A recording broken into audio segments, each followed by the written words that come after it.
Okay, let's start. First of all, welcome back to Ethics and Globalization, our lecture series. Also, welcome to New Year, actually, since last week had to be cancelled. So first of all, please know that this lecture will be held at 1st of February. So the talk by Professor Dr. Kleist on migration will be 1st of February, same room, same time, also Wednesday. And yeah, so today our topic is from free trade to fair trade, and our guest is Professor Markus Krajewski. Markus Krajewski studied law, but also economics and political science at Hamburg and Florida State University, and received his PhD in 2001 from Hamburg. He taught 2 years at King's College in London, and after stations in Potsdam and Bremen for several years, he came to University of Erlangen-Nürnberg, not too far away, 2010, and is since professor of public law and public international law. His research focus is on human rights, law of public services, and international economic law, among others. He wrote extensively on trade agreements, the WTO rules, and chairs a working group on WTO, actually, and advises international organizations on European and international economic law. Recently, he published several articles on details in the TTIP negotiations, which I can personally recommend because even as a non-law student, it's accessible, you can understand something.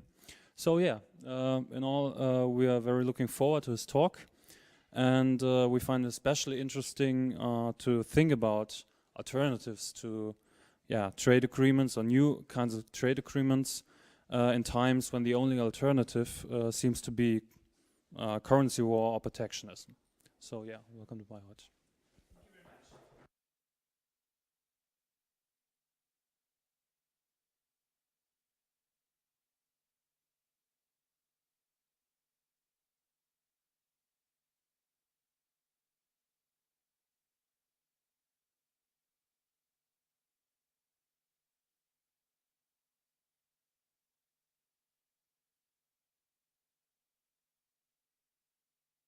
Okay, now it should work. Is it better? Okay, now we can hear.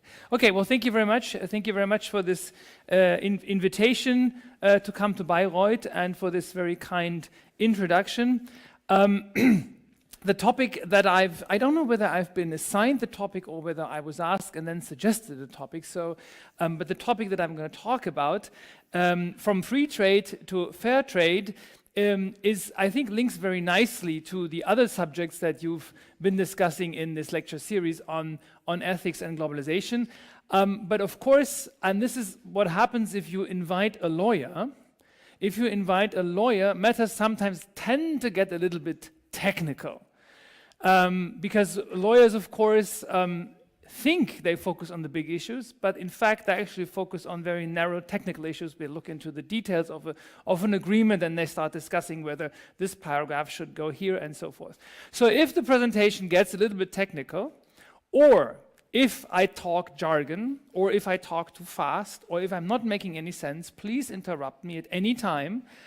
Because obviously I'm not here to play theater. I'm obviously here to try to explain some issues to you. Also, if you want to intervene, if you want to discuss, I've prepared material which probably should keep me talking for about an hour, unless you interrupt me. But of course, I would very much welcome if we engage in some interaction, also already during the formal presentation. So don't be shy.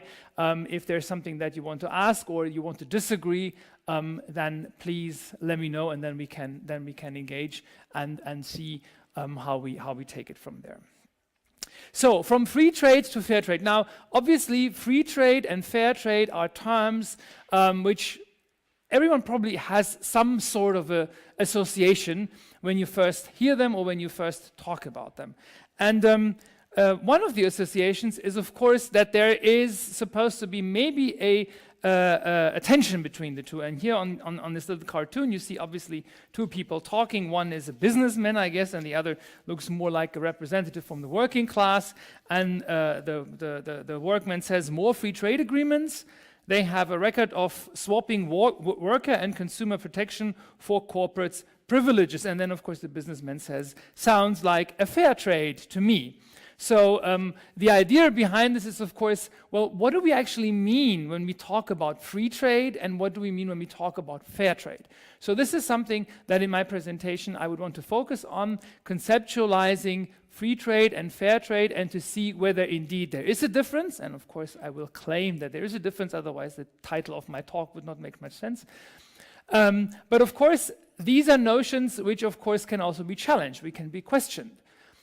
So what do I have prepared? I've prepared as a starting point to really a short reflection as to where do we stand when we talk about the global trade regime, when we talk about what do global trades rule actually mean, what are we looking at, where do we stand at the beginning of 2017? And I will make the argument that the picture, of course, is not very clear. There are arguments, or there could be arguments to say we are facing new trends, new developments, but there are also arguments out there which could say, well, basically we are facing a fundamental crisis, or maybe even more than one fundamental crisis, maybe a number of fundamental crises. After sort of looking at that, at the starting point, then I would want to sort of suggest a way of conceptualizing free trade and fair trade, and you will see when I do that there are also different approaches to these notions. And of course I will distinguish economic but also legal approaches to free and fair trade. And then of course after we've conceptualized what free and fair trade could mean, we need to ask, well, how would that be translated into actual policies? And obviously if sort of you assume or understand the free trade paradigm as the classic paradigm, as the traditional paradigm, then we would expect that we see this paradigm reflected in the existing models of trade agreements. So I will then suggest what we could maybe term the dominant model of trade agreements. And then of course and that's going to be another claim or another argument that I'm going to make, if this dominant model of free trade agreement is not sufficient from the perspective of a notion of fair trade, then of course we need to ask the question, well, how would we translate the concept of fair trade into a policy, into a trade agreement? And then I will suggest some elements for that. And then to end with, I would sort of suggest or question actually whether currently we are looking at some reform policy options, or as it's sometimes called, are there windows of opportunities right now, or are the windows actually closing? So if in old Marxist theory you would ask, well, from analysis to action. So when do we actually, what do we have to do? So where do we stand? Now you all have seen these pictures. And it's fascinating for me, for someone who has been working on trade agreements for quite some time.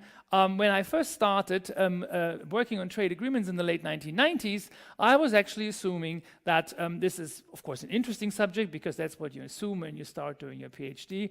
And I was also thinking this is something that everybody should be interested in. Hardly anyone was interested, right? Trade agreements, trade and investment agreements, hardly anyone had heard of them. So anyway, whenever you talked about them, people were looking at you as you were trying to explain to them some very technical, I don't know, engine or something like that. That changed, of course. That changed 2 or 3 years ago with the advent, of course, of the agreements or the negotiations which are on these boards here. The TTIP, the Trans-Atlantic Trade and Investment Partnership, and the CETA, the Comprehensive Economic Trade Agreement between the EU and Canada. And all of a sudden, trade agreements, investment policies became a dominant subject of public discourse. Even in the main media, even in the Tagesschau, they talked about it. So that was quite surprising. So what are we looking at? We are looking at, apart from sort of the public critique and the public interest, we are looking at something that in trade policy terms many have called a new trend. And the new trend has a name, and the name is Mega Regionals. Now, and the idea behind that is that we've seen regional agreements already since the late 1980s. NAFTA, North American Free Trade Agreement, signed in 1992. There are regional agreements in Latin America. There is, of course, a regional agreement which is currently facing maybe a little bit of a crisis, which is the EU. But we've seen regional economic integration agreements, we've seen bilateral agreements, and we've seen multilateral agreements. And basically, you could say since a few years, it seems as if now the regions come together and form what's called mega regionals. And there are three settings, I guess one could say, which are usually mentioned in this context. The first is the Trans-Pacific Partnership, the TPP. That is actually sort of the first mega regional, and an agreement that was signed in 2015 after 8 years of negotiations of 12 nations on the Pacific Rim. Canada, the US, Chile, Korea, Japan, and Australia, New Zealand, and a few other countries there.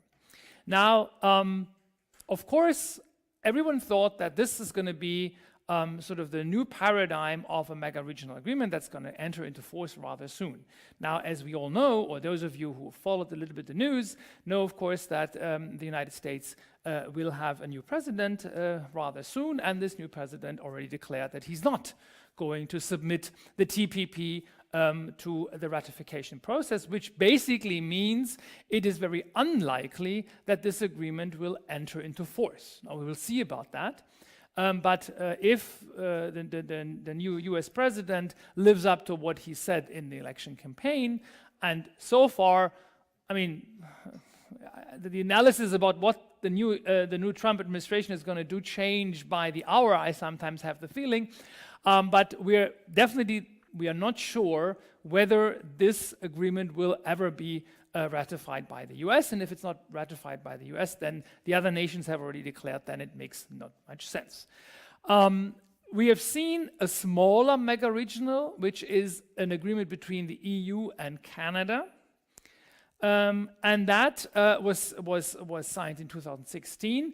And now the ratification here is pending. Now the question is whether the EU and its member states and Canada will actually ratify this agreement. I'm not sure whether you follow trade policy news, but if you did, then you probably followed them also last fall, and all of a sudden you realize that Belgium is not a central state, but Belgium is made out of different regions, and there's one region called Wallonia, and apparently the regions in Belgium also have some power when it comes to trade agreement. No one knew about that before, but of course we learned that. So I would also say, well, we're not so sure what's going to happen there.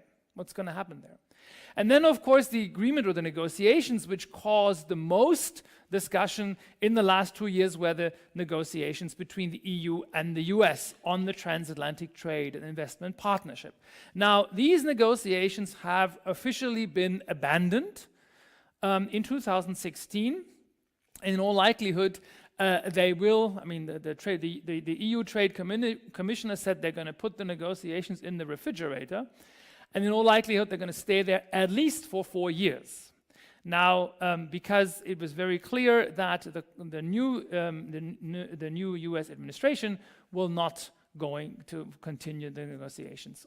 So where do we stand? I mean, the interesting observation is that these mega regional seemed to be sort of the new kid on the block. Everybody was very excited. Politicians were excited, academics were excited. A lot of PhD subjects were given to PhD students to write on the TTIP. I'm just very happy that I never said to one of my PhD students, write on the TTIP. Because I said it's always very difficult, right? So I'm sure there are a couple of projects right now where PhD students say, well, where's my topic, right? But the point I'm trying to make is, it's interesting to see that there was apparently a new paradigm, which already lost within a few years, if you wish, all of its sort of novelty and of its grandness.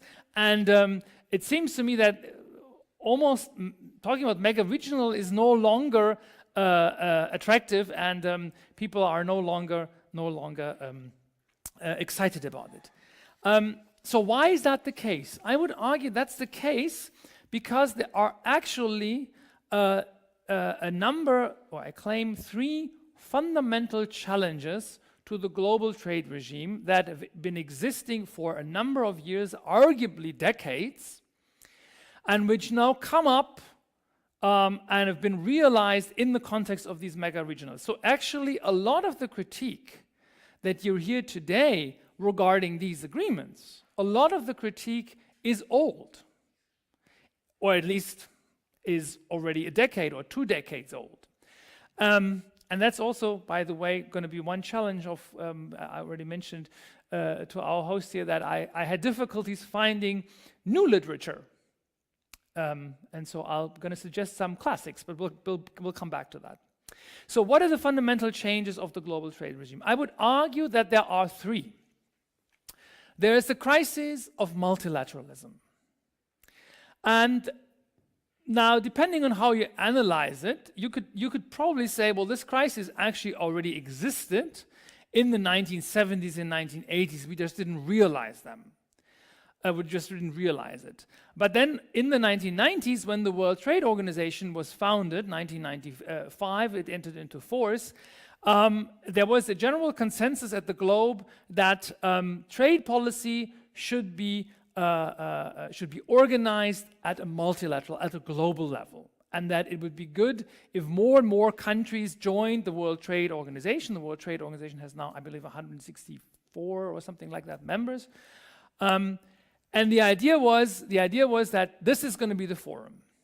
Now, it is no longer the forum for trade policy making, that's for sure. In 2002, the World Trade Organization started with a new round, the Doha Development Agenda, a round on trade negotiations, but that actually hasn't delivered, well, I wouldn't say it hasn't delivered anything. It has delivered very small things, and it certainly hasn't delivered anything that developing countries were hoping it would deliver.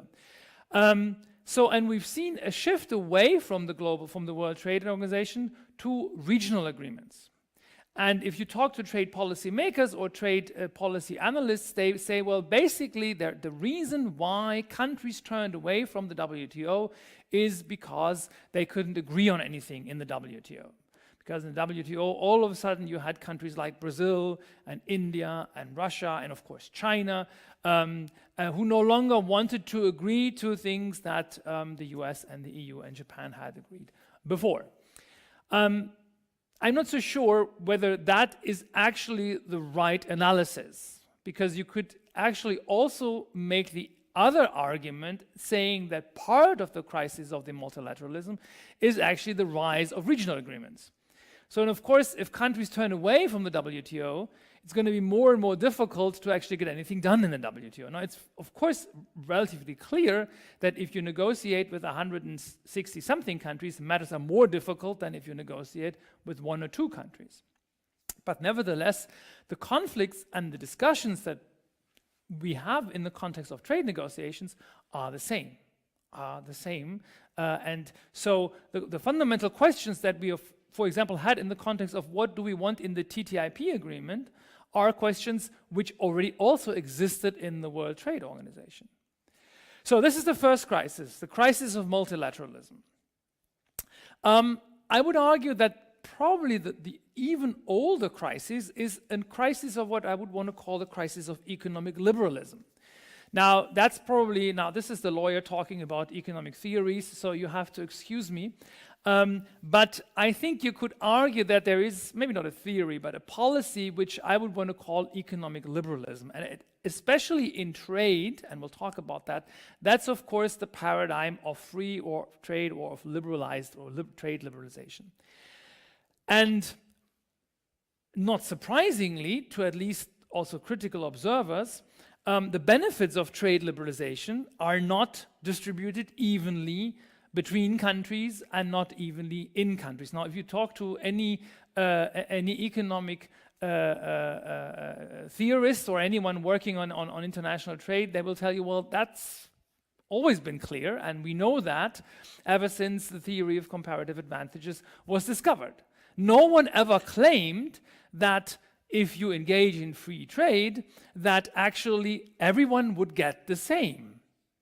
The only claim has been that everyone would be better off than beforehand, but some would be much more better off and others would maybe just be a little bit better off. And within countries, of course, within countries, the wealth or the gains from trade would also be distributed unevenly. I think that's something that economics, at least to my knowledge, have never claimed that engaging in free trade would actually lead to an even distribution of wealth. Now, nevertheless, that's of course what people see, right? And people see that they're being promised some economic gains, and they see that the gains sort of don't get, or well, the gains are not distributed evenly. To me, one of the sort of the most interesting moments in the context of the TTIP critique was, I'm not sure whether you've followed that, but it was at the beginning of the negotiations when it was still Commissioner Karel de Gucht, who asked for an economic analysis or an economic study of the benefits of trade liberalization between the US and the EU.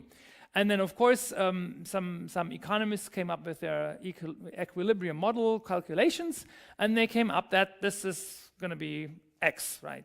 Number X, increase of growth or what have you. And then they basically calculated on the average what that would mean for every European household. Now, as everyone in the room knows, of course, these are sort of pure numbers, right? But Commissioner de Gucht went out there and said, at the end of TTIP, every European consumer will have 534 euros more in their pocket at the end of the year. Now, that's, of course, to anyone who knows economic theory, that's, of course, a silly claim. But that's the expectation that people have. That's the expectation that people have. So that's it's not surprising. I think it's not surprising that if you don't combine economic liberalism or trade liberalization with policies of wealth distribution, that you run into a crisis. And at the same time, we're also seeing, and I'm not sure whether this is linked or not, but it's certainly happening currently. We may see a comeback of protectionism. And I've put in parentheses here, of course, not just Donald Trump, because we never know whether, I mean, if you send out a tweet saying that a country has to pay 35% increase in tariffs if they don't do as the president tells them, whether that's already a rise of protectionism or whether it's just a silly claim, I'm not sure. We'll see about that. But of course, also what we've seen recently by in the speech, just was it 2 days ago or was it yesterday, by Prime Minister Theresa May on what she will do if the Europeans don't do as she thinks they should do, and they will increase tariffs. So my question is, maybe we're also seeing a rise of protectionism there. And the last crisis is a crisis of decision-making. And it's interesting, and if you want, I can talk about that more, but I just want to highlight this. We have in trade negotiations a particular model of secrecy. If you compare trade negotiations with negotiations on international environmental agreements or on human rights agreements or on all sorts of other international treaties, it's remarkable how different the negotiations are, right? And so people no longer accept that. Now, actually, people never accepted that. They simply didn't know anything about it. Right? But now people realize that there are these negotiations, trade agreements are being agreed and are being signed and ratified, and they have an impact on policy making. They have an impact on policy making, and no one knew what the negotiations were actually all about. And then these trade agreements are seen as encroachments and on democratic domestic policies. At the end of the day, that's of course what international agreements are about. I mean, you sign an international agreement because you want to restrict the discretion of a state to behave in this or another way. I mean, that's the basic purpose of international law, right? If you don't want to restrict states, you don't need international law. But of course, people are questioning the legitimacy, right? And it's interesting, I think people are not questioning the legitimacy of international human rights agreements. No one is saying, oh, we should no longer sign human rights agreements because that doesn't allow us to torture people. And that's an encroachment on our domestic policy space, right? People don't argue that, right? Because no one makes that claim. But of course, if you sign an international trade agreement or an investment agreement, which makes it more difficult for you to change from nuclear energy to renewable energies because you have to compensate all sorts of companies, then people question, well, what's the legitimacy here? Why should we sign these agreements which restrict the policy space? So I think, and I mean, this is certainly something for discussion or for question, but this would be my claim that we're looking at these fundamental crises of the global trade regime. And of course, the argument I'm trying to make today is there is a solution, there's a way out, but the way out would mean that we have to fundamentally reconceptualize trade agreements. But again, as I was saying, it's not a new analysis. Now, this is a picture from 2002. So this is 15 years ago. And what you can see is free trade is burning. And you can also see who probably laid the fire. Right? You can see on the right, you see an American farmer, or actually it's a representative of the US agribusiness, as it is said. And then you see, as it is called, a European farmer. Apparently he's not a farmer from northern Bavaria, but apparently he's supposed to be a farmer from France. Anyway, so the point, and then you see, of course, you see a police officer who is claiming that this poor individual here on the ground who is actually protesting globalization because he's saying wealth sucks. So he's against, I guess what he's trying to say is against corporate-led neoliberal globalization. But the point of this cartoon is, of course, to say, well, free trade is under attack from a number of perspectives, and we sometimes are looking maybe at the wrong the wrong reason. So, what do we mean with free trade? Now, again, as you can see, my attempt to sort of dwell into economic theory will be rather short. My argument would be that free trade from an economic perspective is a situation where you have no barriers to the free flow of products, goods and services across national borders. So you're looking at whether if I ship a good or try to trade a service across borders, whether there are any barriers. Now, the legal concept is a little bit more complicated because even though these agreements are called free trade agreements, they're actually not about free trade, they're about trade liberalization. So they're about a process. They're about a process of reaching free trade through trade liberalization. Now, and what does trade liberalization mean? I think there are three basic principles in any of these trade agreements. The first is lowering tariffs. Now, free trade agreements do not prohibit tariffs. Free trade agreements simply say you have to lower the tariffs and you have to bind them to make trade more predictable. The second pillar is the prohibition of what in trade jargon is called or are called the non-tariff barriers. Non-tariff barriers are, for example, import bans. Now, if you say you cannot import this car into Germany because the blinker is not yellow, or because you don't have the second airbag on the passenger seat, or because I don't know what, then of course that would be a non-tariff barrier. Trade agreements typically would ban any trade, any non-tariff barriers unless they are necessary technical regulations, but that's already getting a little bit too much into details. And then the third element is the element of non-discrimination. And this is where I think it's becoming very interesting also from if you engage into an interdisciplinary debate from economic theory, from sort of philosophy of justice, because everybody would say, of course, well, non-discrimination, that seems to be an objective which everyone can agree, right? Who wants to discriminate? No one wants to say, well, it's good to discriminate, right? Everybody is for equal rights, equal opportunities, level playing field, fair competition. Those are the objectives that the non-discrimination in the trade agreements, of course, are supposed to bring. Don't discriminate between foreign and domestic products, and don't discriminate between products of different foreign origin. So basically, we're looking at a level playing field and enabling competition. That seems rather fair, doesn't it? Now, the question is, of course, where you start. And to me, there's a wonderful quote by French author Anatole France, who wrote in his famous book, it's a novel, who wrote on the majesty of the law.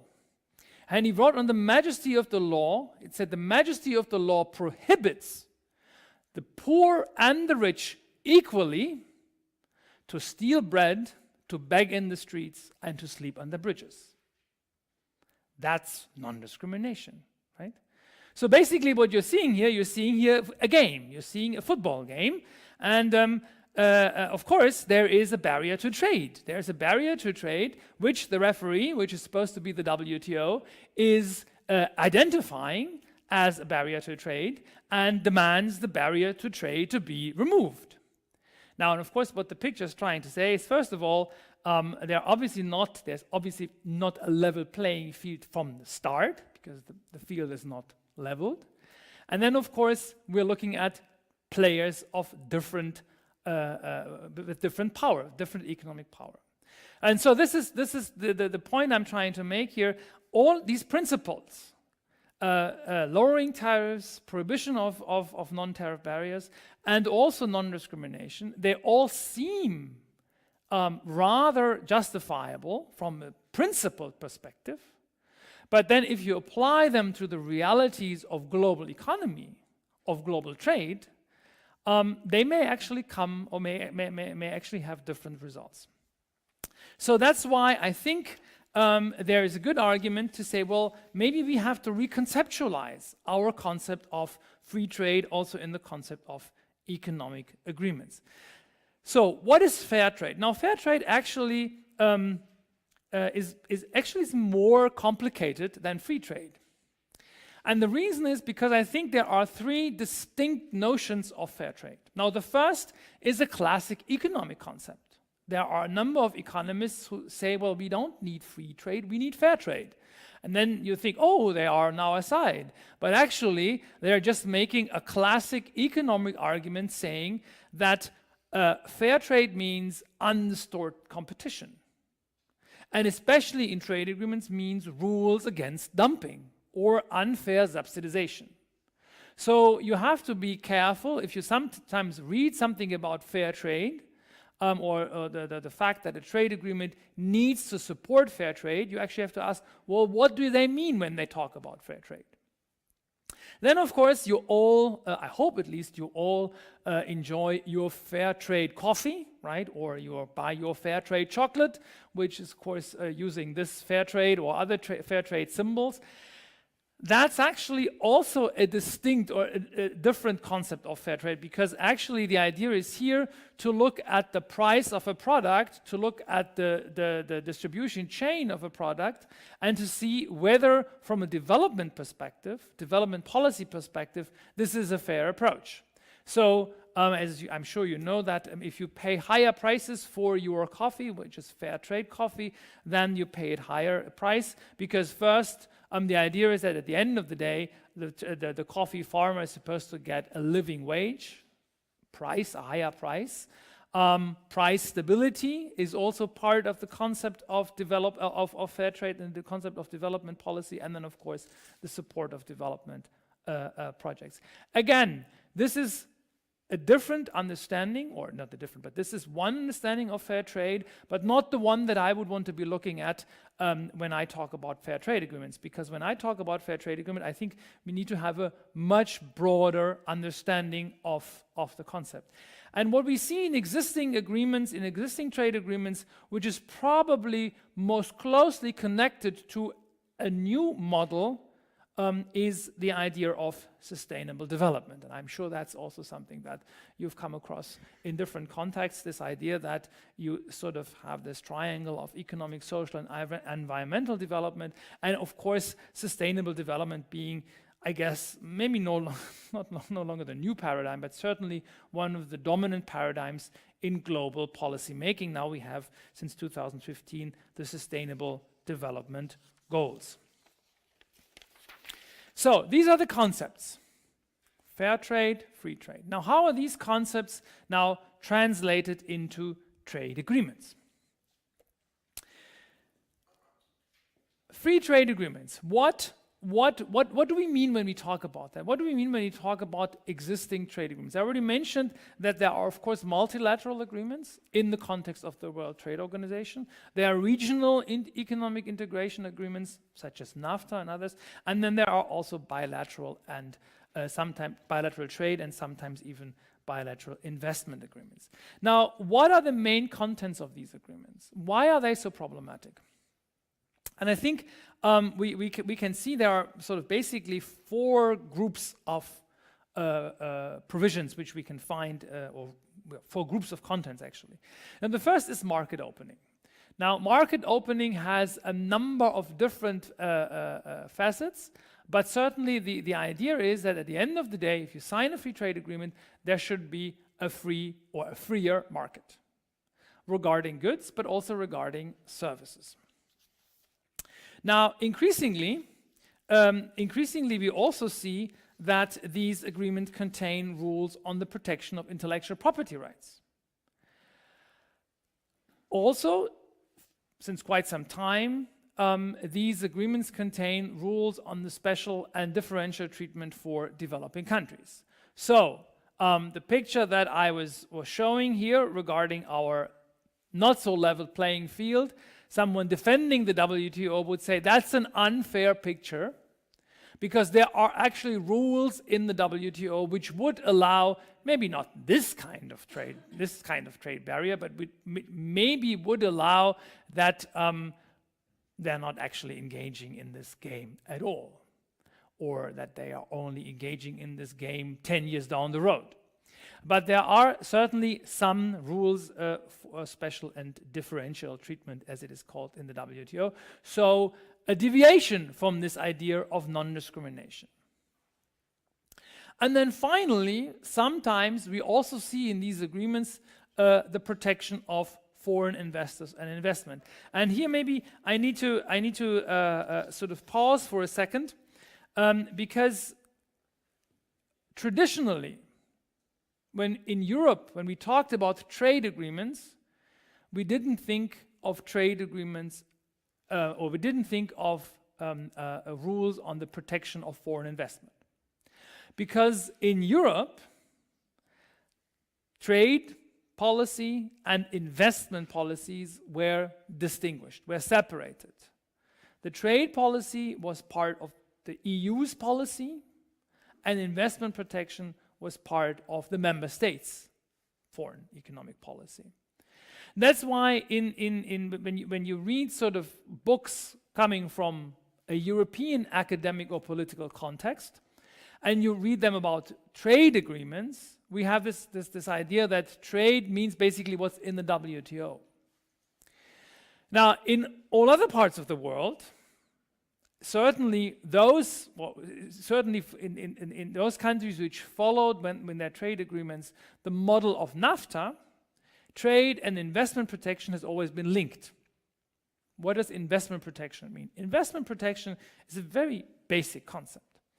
The idea is that a foreign investor, however that's defined, who is faced with a state measure which may have a negative effect on basically its economic freedom or its investment, its economic gains, could challenge that state measure based on some very broad principles. Now, and the nice thing is that in Germany we have a very clear or very easily understood example. That's the law that ended nuclear energy. In 2011, no wait. Yes, 2011. It was 2011 when Germany decided to terminate nuclear energy, and you know, of course, that there were some companies who didn't like that, and some of these companies were actually foreign investors, meaning they were companies from abroad. In this case, Sweden. And so the foreign investor would claim that the fact that Germany from day one to day two completely changed its energy policy, because all of a sudden nuclear energy became very dangerous, that fact was an unfair treatment.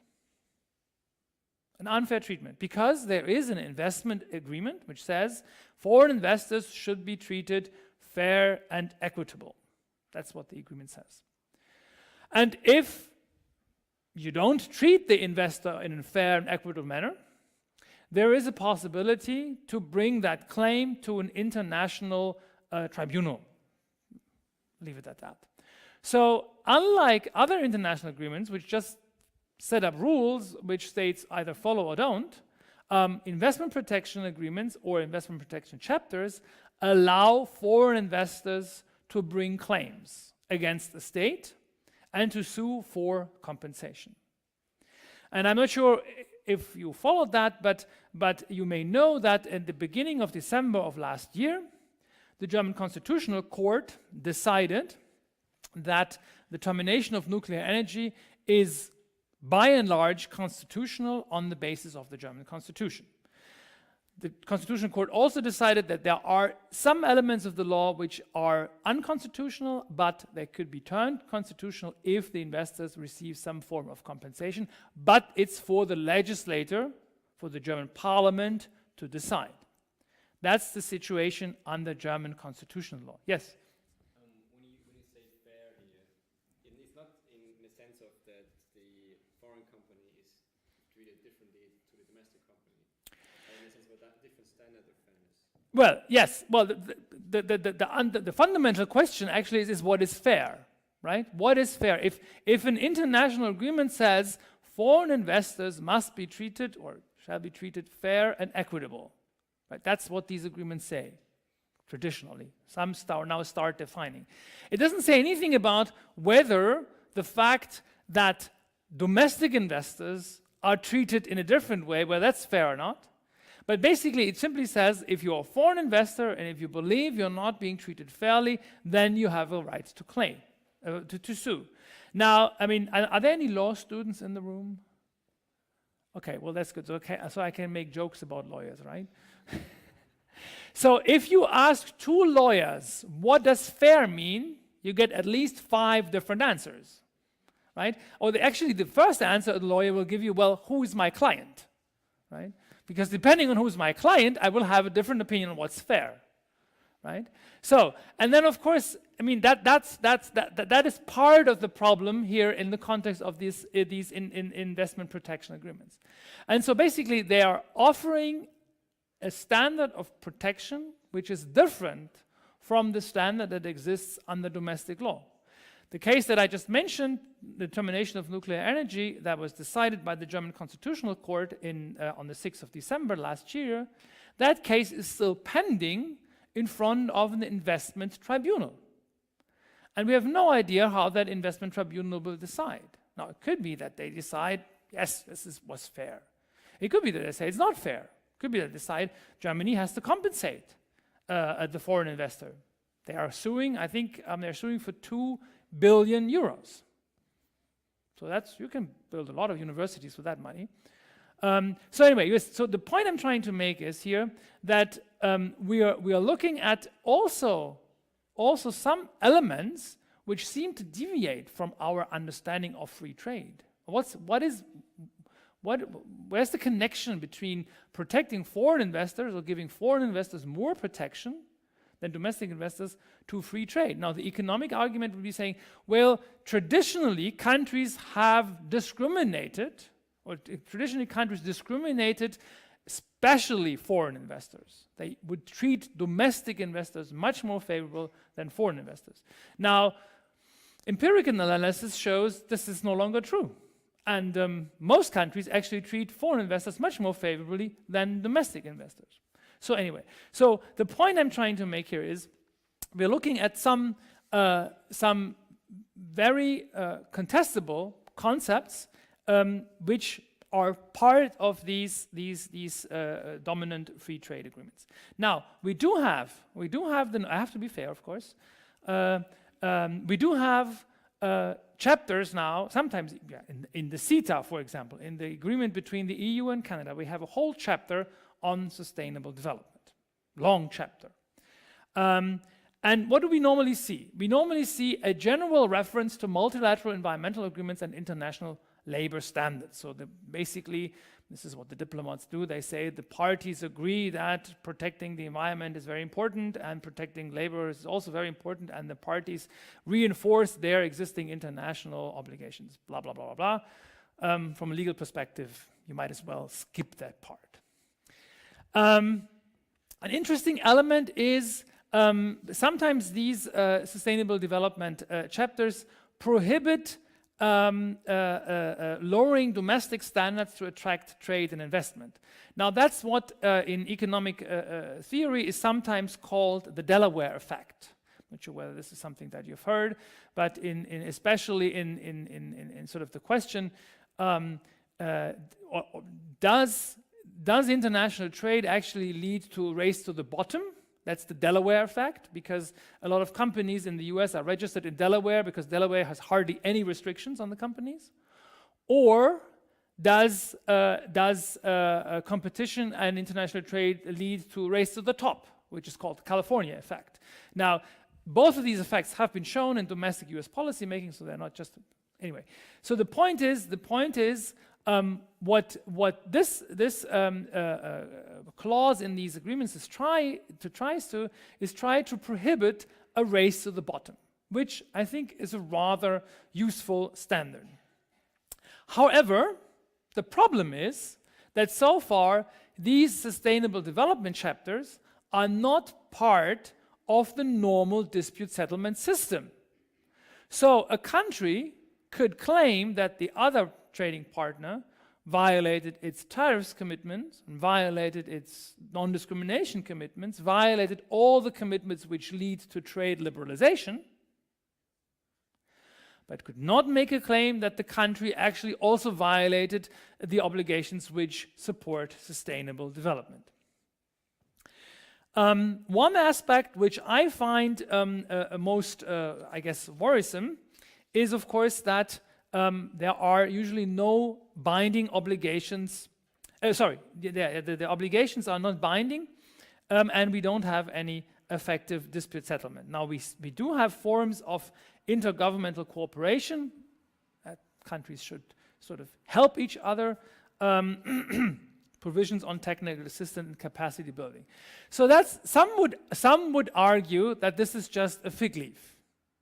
This is just sort of nice language that all the globalization critiques would say, they finally talk about environmental stuff and labor stuff. But I would argue that this is certainly not enough. So why am I so critical, right? Why am I so critical? Now let me try to make my case here, and then I'll see whether that's convincing. Restriction of policy options. Now, trade agreements are about a restriction to regulate economic activities. More importantly, trade agreements are about restriction of policy options to protect local markets and producers. Now, you would all say, well, that's what free trade is all about. Let me tell you a story. In a number of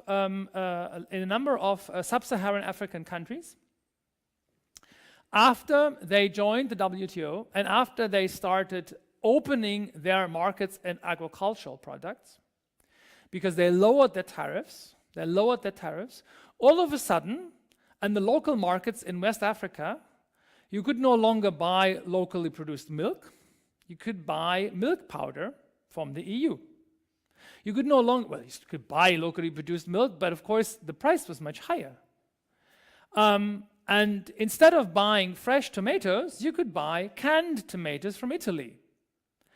And instead of buying live chicken, you could buy frozen chicken wings from the EU.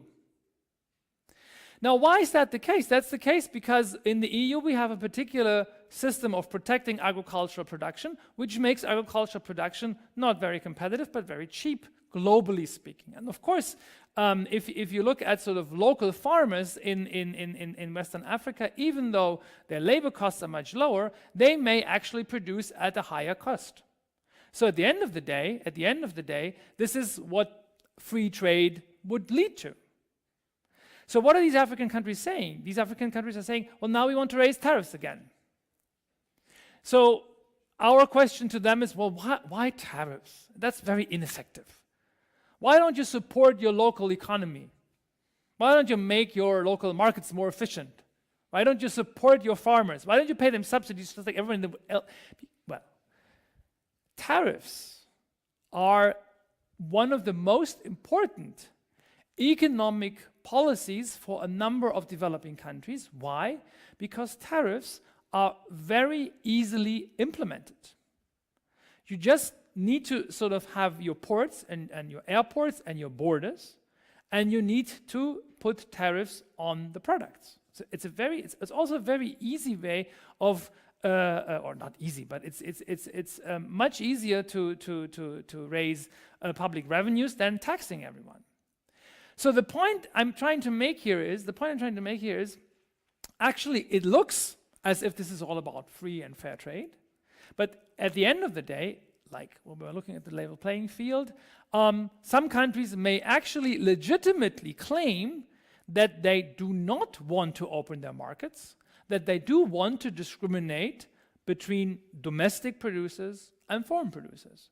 So, and I think I can make this claim in the context of this lecture. I think there's a legitimate, from a fundamental philosophical justice perspective, there's a legitimate claim to discriminate between foreign and domestic producers, or foreign and domestic products, in particular contexts at least.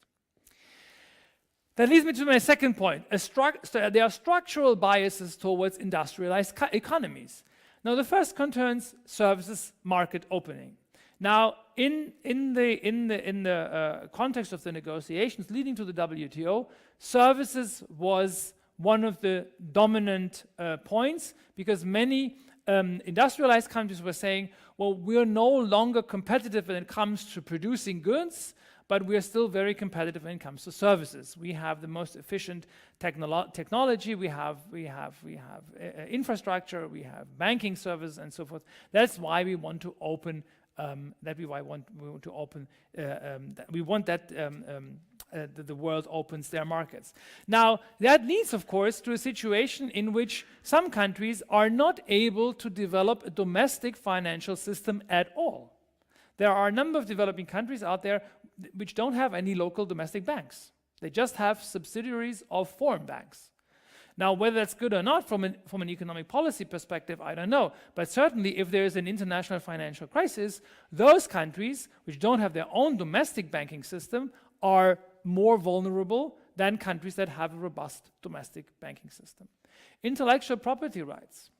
Now, when we think about intellectual property rights, we usually think about faked swatches, right, or sort of counterfeit good. But the real cases are other cases. The real cases are, for example, cases about medicines. The real cases are cases about, again, using intellectual property rights to protect markets or to open markets. And I don't want to go into details here, but the argument that there is a comparative advantage for a number of developing countries in copying is, economically speaking, a very valid argument. And the Indian pharmaceutical industry is a big pharmaceutical industry which is built on producing medicines which, excuse me, medicines which are sort of rebuilding, which is aimed at producing generic medicines, right? Not the types that are protected by brands or by patents, but basically by refactoring or remanufacturing medicines. And they deliver medicines in all over the world, except to the global north, of course. So again, we talked about intellectual protectionism already. And we, of course, talked about investment protection. That benefits the capital exporting countries, right? Because the foreign investor is usually the economic actor which brings the capital. And so foreign investment does not protect the state which receives the investment. That's the whole idea behind it. We also already talked about intransparent dispute settlement system. And then at the end of the day, all of these rules that we're looking at are obligations on states, not obligations on economic actors, investors, transnational companies. Now, again, everybody who is coming from sort of a normal public international law perspective would say, well, that's what international law is about. It restricts states, not private actors. If states want to restrict private actors, that's what they do through their domestic legal system, right? But again, that's very much a perspective which is based on a functioning state, a functioning industrialized state, which has the power to regulate even large multinational companies. But that's not the case in a number of countries. So is this actually sort of the 11th commandment? The World Trade Organization discovers a third tablet of the 10 commandments. And this is commandment number 11. Thou shalt not apply commandments to any business. Now, is that really the underlying principle of free trade? Not to regulate businesses. Now, on the surface, of course, the answer is no. On the surface of this, the answer is, well, free trade agreements don't say anything about whether or not you're allowed to regulate multinational companies. But if you look at a lower level or a deeper level, you will realize that the fact that these agreements do not say anything about obligations on investors has uneven effects in different parts of the world. And so that, to me, makes a valid claim to say, well, basically, we should be talking about obligations for investors. And when I talk to my law students, because law students are usually rather skeptical, right? They don't believe anything that's not already the law, right? Because they know if it's not already the law, it's not going to be on the exam, right? And if it's not going to be on an exam, then they don't need to know it. But anyway, so when we talk about legal policy in law classes, the students become rather skeptical, especially if you tell them that why don't we regulate multinational companies in international law? And so my argument is usually, well, think about individuals, right? Everybody says that protecting human rights through international agreements is a wonderful idea. No one would deny that. So we are giving rights to individuals at the international level. But there are, of course, also some individuals which are not very nice, which commit things that we call crimes, and then we call them criminals, right? And normally, we would assume that if you are a criminal, then you're regulated by domestic criminal law, right? If you commit a crime by stealing equipment from this university, in all likelihood, if you're being caught, of course, in all likelihood, you will be prosecuted by the public prosecutor here in Bayreuth. But there are some crimes where the global community is saying they're so important. And it's so important that we do not rely on domestic states to prosecute them. That's why we have an international criminal court in The Hague, which tries international criminals who violated or who committed crimes against humanity, war crimes, the crime of genocide. most fundamental crimes at the international, we don't rely on the states because we don't think that the states will actually efficiently try these criminals. So in international law, there is a growing understanding that there could be causes, justifiable causes, where international law actually also imposes obligations. No, don't go home and say, or Twitter, now Professor Krajewski just compared global companies to crimes against humanity. No, I'm not saying that. I'm not saying that global companies are criminals. All I'm saying that you could make an argument that there are situations where relying on the domestic power to regulate companies is not enough, and that would then sort of lead to an argument to actually regulate them at the international level. That brings me finally to what I would consider fair trade agreements. Now, I think most of these things are things which we already talked about. Now, of course, a fair trade agreement would actually give a state sufficient space for regulation. And I think it's increasingly clear now that even if you have a market economy, you need regulation. And sometimes you don't know what kind of regulation you need because an economic activity is becoming 10 years ago, no one knew that we may need regulations of sort of which contain data protection. All the regulation that we need or may need in the context of sort of what is it called, Industry 4.0, or the modern things. We didn't know what we need 10 years ago. Maybe we still don't know it. So there has to be some policy space.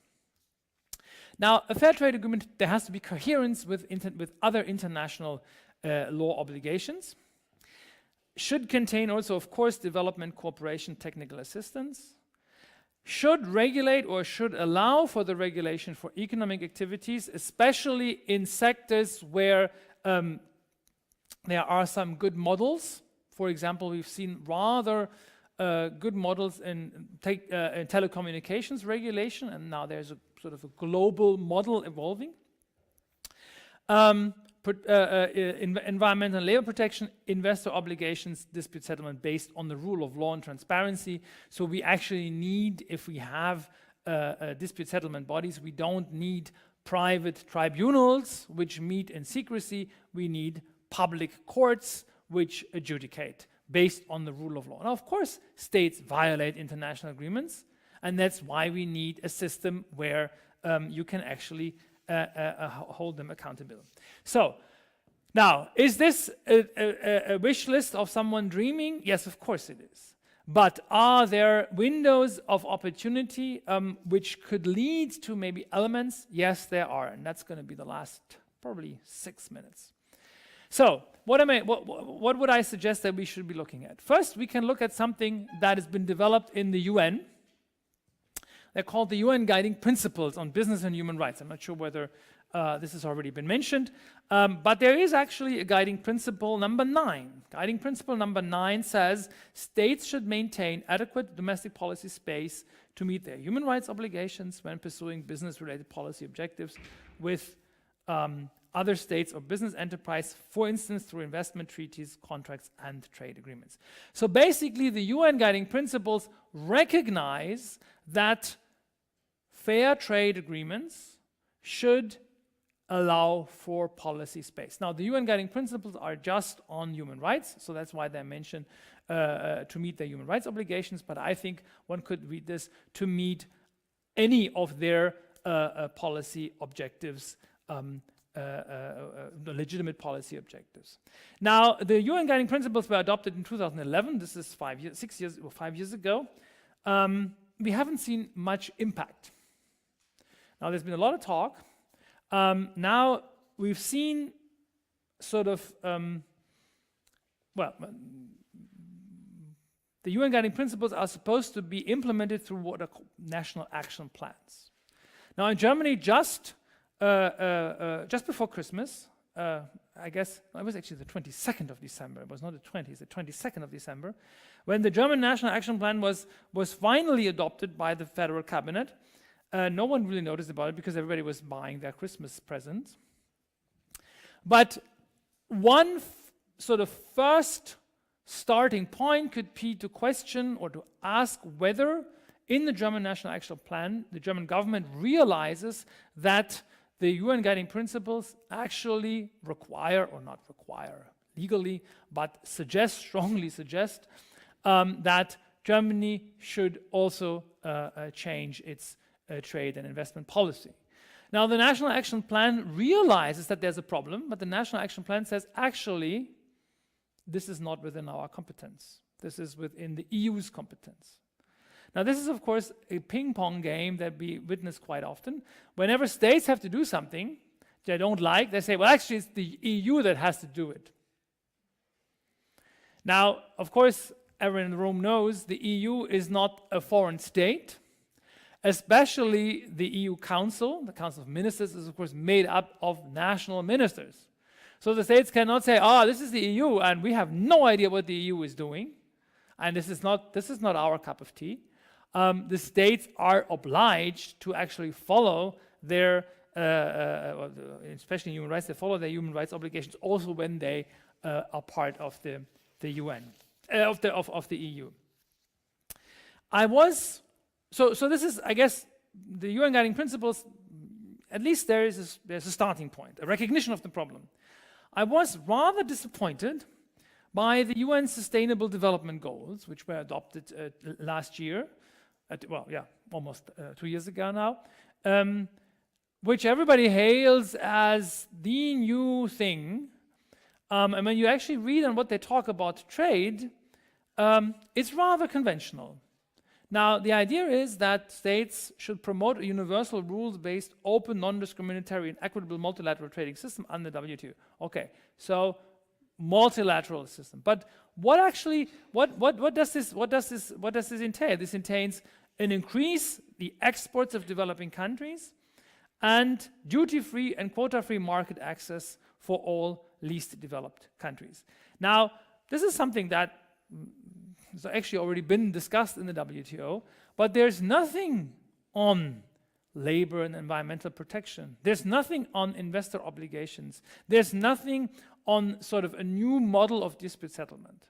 So I was actually rather disappointed when I saw that, and I was wondering why it is so disappointing, but maybe it's because in the UN, I don't know, it would be an interesting research question. Why this is certainly not state of the art when it comes to sort of thinking progressively about trade policy. Now, the last sort of discussion concerns the EU. Now, the EU, of course, in trade policy tries to sort of play a double role. Or actually, no, it doesn't try to play a double, it does play a double role.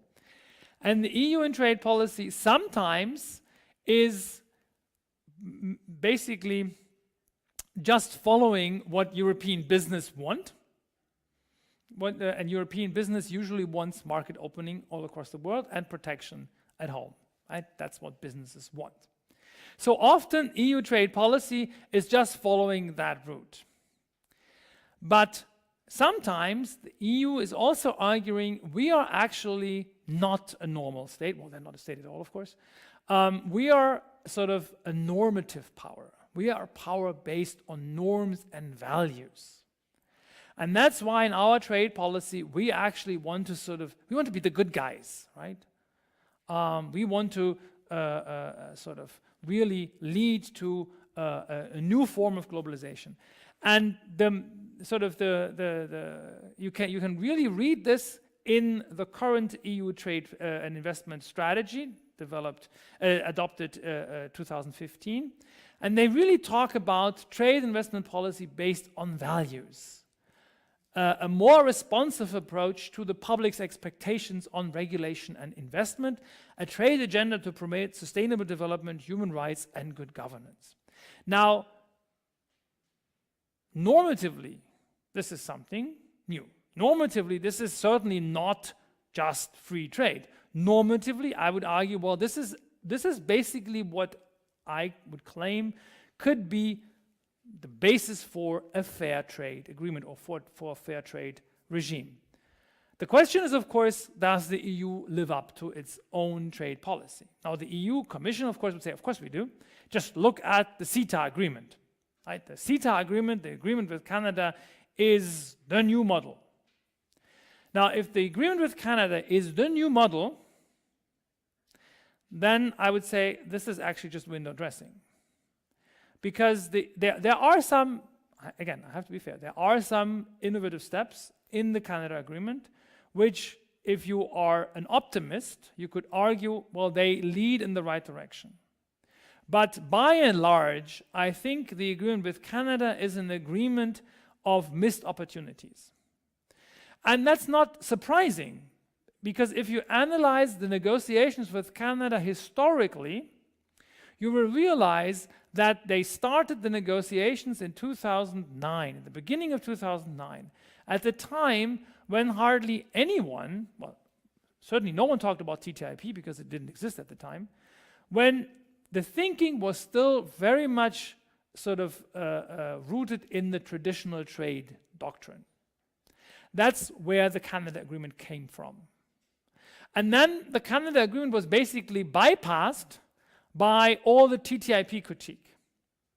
And at the end of the day, when they had finally come up with the Canada Agreement, they tried to sort of put in some new elements, especially in the field of investment protection. But by and large, the Canada Agreement is still an agreement which is based on the traditional model, which you can fundamentally criticize, but which I think is not surprising. It's certainly not an agreement which is based in, when it comes to the development of the agreement, based on this new trade policy.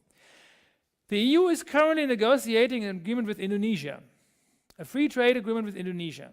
That's going to be the test for me and for you and for everyone who thinks that this is something we should be looking at. Will the EU base its approach on its approach towards the negotiations with Indonesia on this new model, on this new policy, or will they follow the old pattern? Now, we don't know, right? Because again, it's not very transparent. Some documents have been leaked, so the leaking business is coming back again. The leaks so far are not very promising, but I'm an optimist.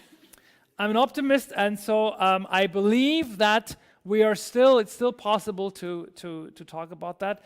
The problem is, of course, you will not get a demonstration of 200,000 people in Berlin protesting against a free trade agreement between the EU and Indonesia. Because now I'm going to be unfair, but I'm going to argue, I would argue that probably half of the people don't even know where Indonesia is. So the problem is, of course, people were excited because they knew where the US is, and they thought at least they knew that the US is sort of global capitalism. And then they said, well, Canada is basically the same. It's just the nice North Americans, but they're also the North Americans, right?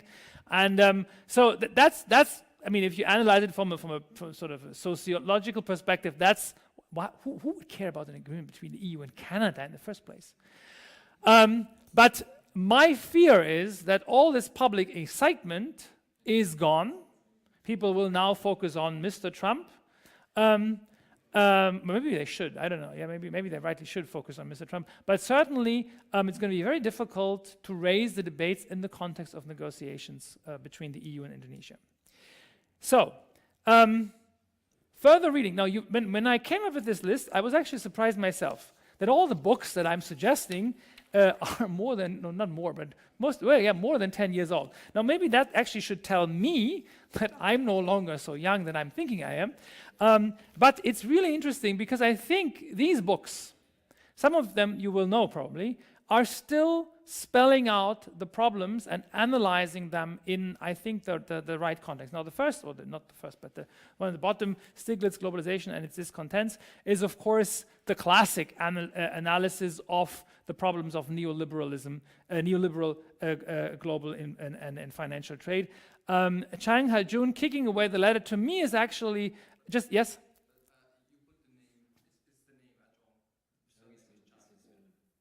Oh, yeah, that's right. See, You're absolutely right. I was actually preparing this. First it said Chang, kicking away the letter, and I said, okay, well, I have to check it again. And then I said, you're right. Of course, oops, what am I doing now? Now it's gone, completely gone. No, where is it? There we are. See? Yeah, you're right. You're absolutely right.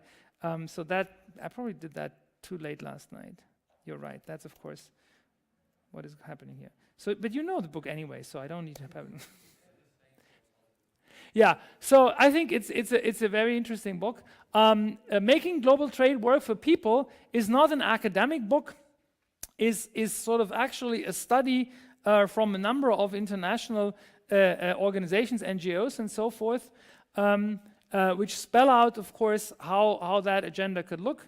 Right, and the Stieglitz-Charlton book is also based on this idea of changing trade.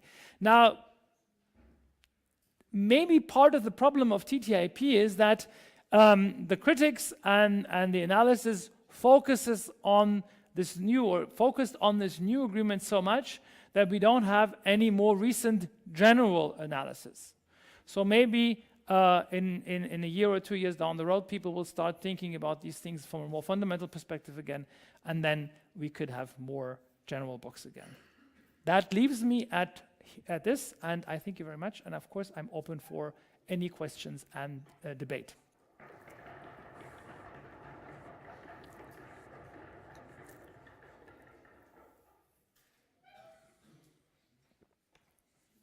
Yes, please.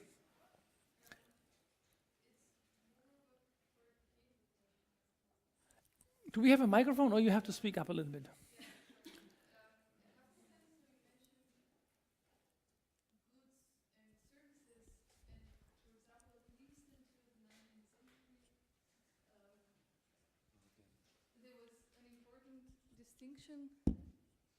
Should I start again?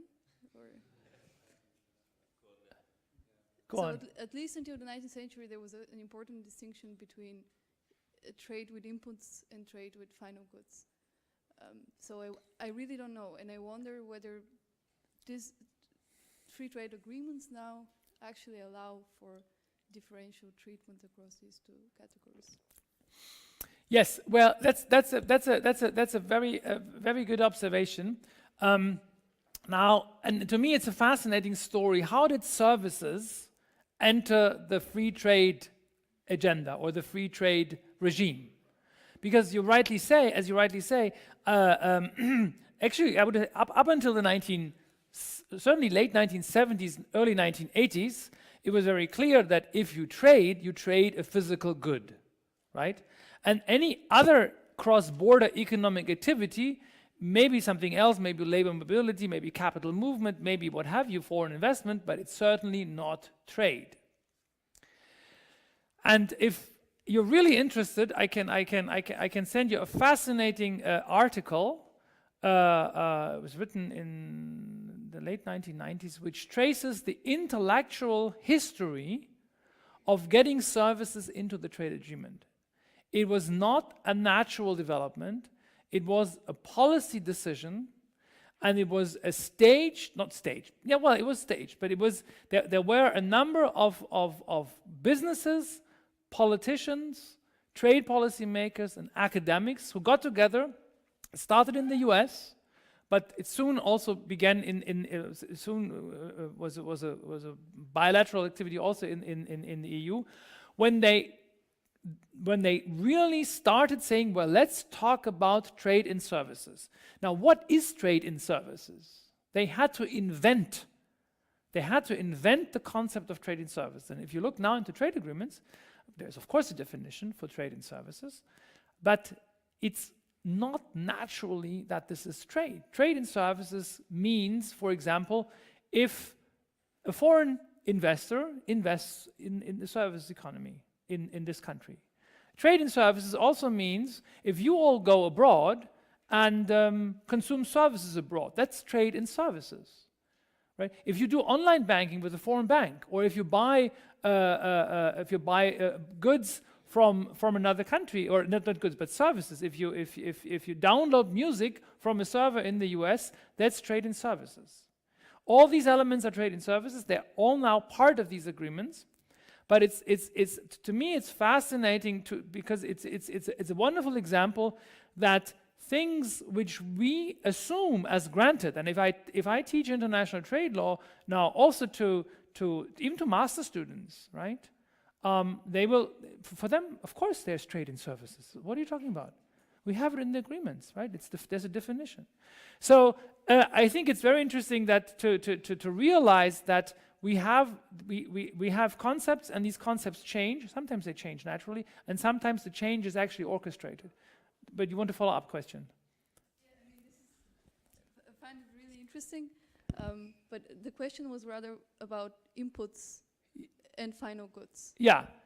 Okay. Well, I was, well, input services were often also sort of claimed as inputs. Now, trade agreements have traditionally, as agreements, at least since the modern trade agreements stem from the 1920s, 1930s. Ever since then, trade agreements would relate to goods and would not distinguish between raw materials, semi-processed, and final goods. They would because basically trade agreements would, traditional trade agreements would start looking at tariffs, lowering tariffs, and governments would or states would impose tariffs on goods, regardless of, of course, different tariffs on different forms of products. But the distinction between different types of goods is not a distinction that is part of the modern trade regime, right? So trade agreements also, in the 1920s, 1930s, when the first US bilateral trade agreements started, they started from the perspective of lowering tariffs, and then they would look at the entire range of products. Yeah.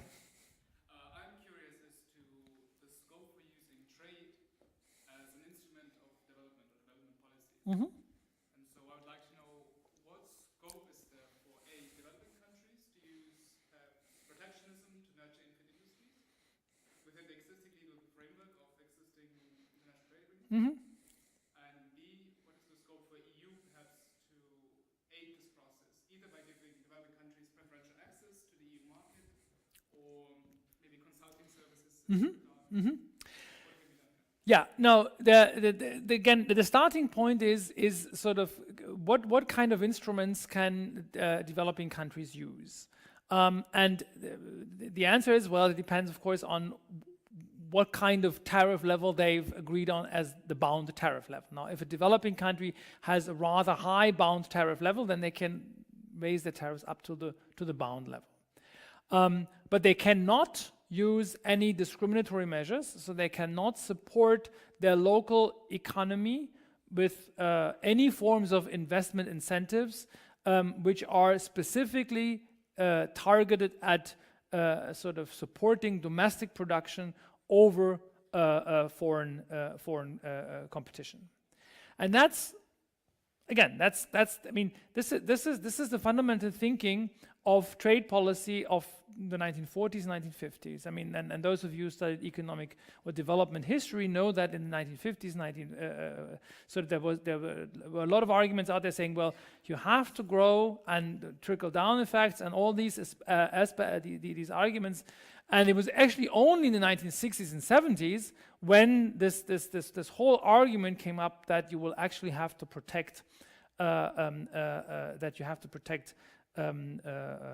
developing countries have to protect their local markets, which of course is interesting, because if you look back into the history, and this is of course also what Chan shows in his book, that basically the history of economic development, of industrialization, is a history of first protecting, then industrializing, and then becoming a free trade champion. This is the history of Europe in the 19th century. And of course, that history has been lost. Or you could argue, well, those who got together and established the global trading system in the 1940s, 1950s were those who already arrived at the stage where they would want to champion free trade. Now, what can the EU? There are a number of things that can be done. Of course, the EU and also in the USA, in the WTO context, countries can sort of give free market access, zero tariffs, at least to least developed countries. But the problem, of course, is tariffs are instruments which are not very good at changing processes of economic production. Because if you give a least developed country free sort of open access to zero tariff access to your market, then they will export what they're already producing, right? So we would actually have to be looking at completely different trade instruments or different economic instruments if you want to support sort of diversification or industrial development. But this is a footnote, because last week I spoke with my younger son, who's 9, and who is studying making chocolate. They study that at school. And then, of course, I was quizzing him for his test, and he was telling me, well, the chocolate grows in Africa, and then, blah, blah, blah. And then the chocolate is shipped to Europe, and then the cocoa beans are shipped to Europe, and so forth. And then I asked him, well, why don't the Africans make chocolate themselves? And he looks at me like, how should I know? And then he said, you could see that this was something that he never thought about, and obviously was never taught.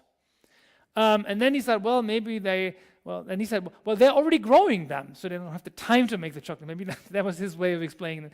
And then he said, well, maybe they're not as good as making the chocolate as the Europeans. And I said, well, why do you think that's the case, right? And I'm not.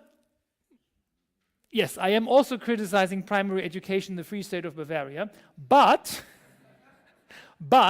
I'm saying this is, of course, part of a larger problem, right? That, of course, if we sort of continue thinking in particular patterns, then it's very difficult to change them, right? Well, this is a long answer to your question. Yeah. Actually, I have a special question about finance. Oh, okay.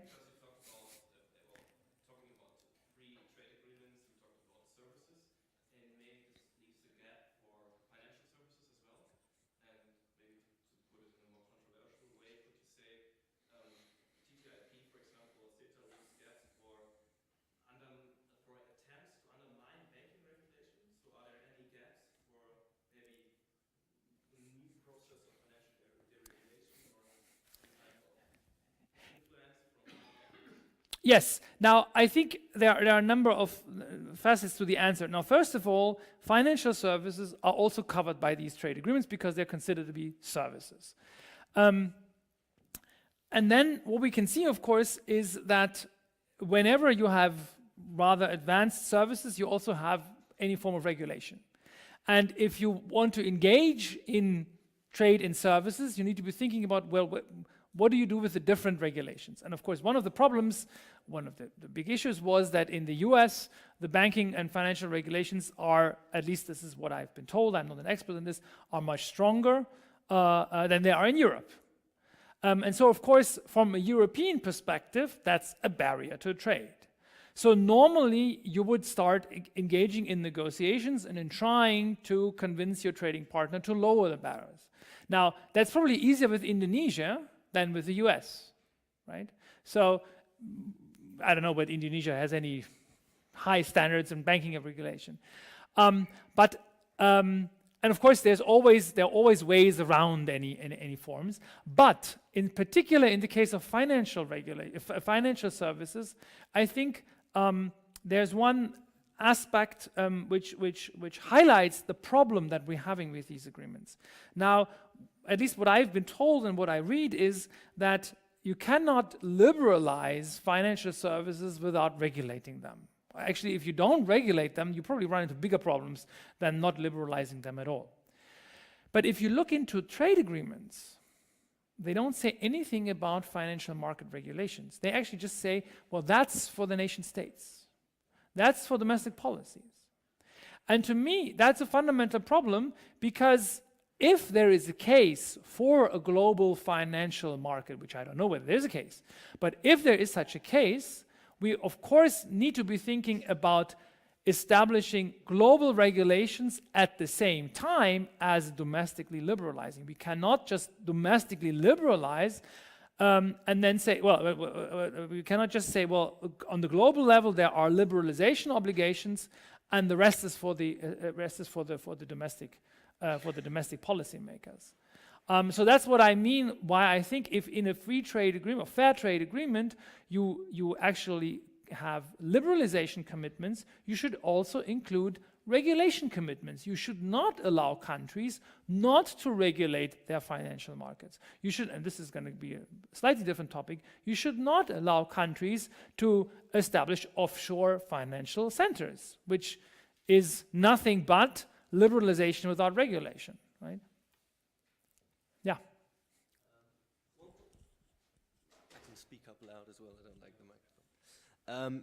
So you were talking about the international law that doesn't apply to corporations, but only to states.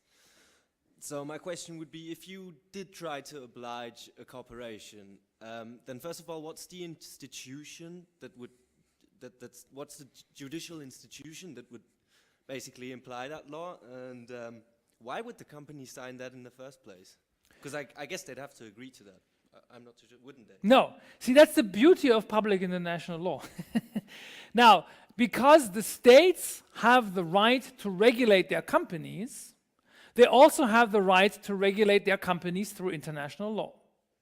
Right? Now, if states agree that they impose certain obligations on international companies, then this would be an obligation which, if the states design it in such a way, would apply directly to the company. It's the same as in the case of international criminal law. Now, the states have agreed, 120, well, South Africa is leaving, Russia is leaving, anyway, so around 120 states are parties to the International Criminal Court. And these 120 states have agreed that if either their citizens or people on their territory commit crimes against humanity, which they are not able to prosecute themselves, then they can be prosecuted by the International Criminal Court. Now, the potential criminals didn't have to agree on that, right? And the same technique would apply to an international agreement imposing obligations on international companies. States could agree on an international agreement saying companies or individuals working for companies who engage in corruption, or companies which don't pay taxes, on domestic taxes, are violating an international agreement. And there could be an international court, institution, committee, whatever. The floor is open for any suggestions, which would impose or which would try to implement these obligations on these companies. Now, the question is, of course, well, what kind of sanctions can an international committee or court apply to companies? Now, my argument would be international law, most cases, international law doesn't work on the basis of sanctions. In most cases, international law works because no one wants to violate international law. So maybe it would be enough if there's an international institution which, based on a fair proceeding, at the end of the day determines that this company violated international law. And then, of course, you could also think of, well, they may actually fine them, and then we have to think about how we would be able to implement that fine. But all these things are possible. Theoretically, they're all possible. There's nothing in international law that would not allow the states to do that. There are actually negotiations in Geneva going on right now on a binding treaty on business and human rights, where the debate on these issues is actually taking place. Now, whether that's going to happen in the next two or 3 years, I'm very sure that's not going to happen in the next 2 or 3 years. But theoretically, it's possible.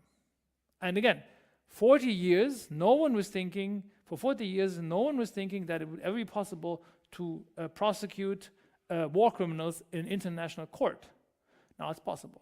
Now, whether it's good or bad, or whether it's balanced or not, or whether it's a neo-colonialism court which only tries Africans, all these debates are out there. But it's possible.